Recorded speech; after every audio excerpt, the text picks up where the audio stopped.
Hey guys, what's happening? Today I'm going to teach you how to summarize the YouTube videos with Eightify.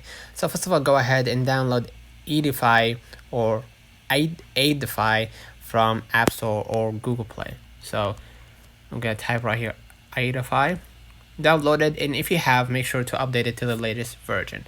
So just go ahead and open it up and simply put the YouTube link right here. Okay, and then they're gonna summarize this video in a matter of seconds. You can summarize long videos, short videos, and best by just inserting the link in the basically in the Eightify, and Eightify will take care of it and summarize that video in a matter of seconds. So basically that's it. We're gonna wait, right?